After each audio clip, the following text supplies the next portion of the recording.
За этой дверью тот самый класс, который всего несколько дней назад стал известен на всю страну. Родители не хотят, чтобы мы снимали школьников. Учителя говорят, они давно осознали и очень сильно раскаиваются. Эмоции, конечно же, зашкаливают, но главное, все понимают, произошло то, что оправданию не подлежит. Данный инцидент произошел в конце ноября 2016 года. Это был последний 6-й урок. Сами события происходят во время перемены. После 6-го урока дети уже уходили домой. Урок русской литературы. Маргарита Леонидовна Тарба, педагог с большой буквы, с большим опытом работы, уважаемый человек.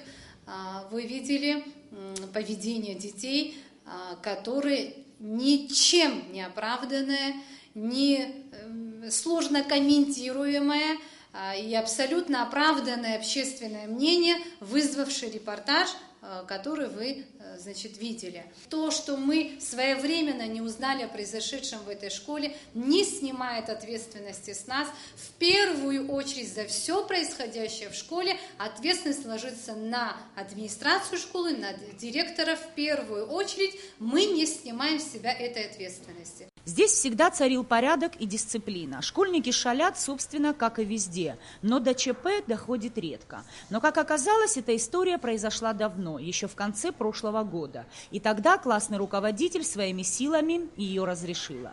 Извинения были принесены педагогу и от детей, и от родителей. Хорошо, что я не получила инфаркт, потому что это самый любимый класс.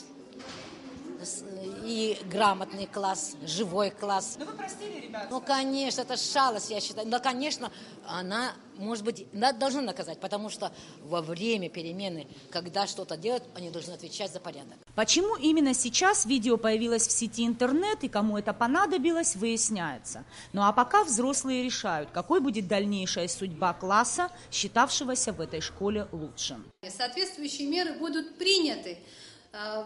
Детям, всему классу вынесен выговор, каждому лично. Строгие выговоры получили зачинщики данной ситуации, безусловно. Получил выговор классный руководитель, который своевременно не донес данную информацию до администрации школы. Организатор школы, заместитель по воспитательной части. И я еще раз повторюсь, сам директор, который в первую очередь несет большую ответственность за происходящее. Каждый ученик 9 А, как говорят учителя, показывает хорошие результаты. Кто-то в спорте, кто-то в математике, ну а кто-то в изучении иностранных языков.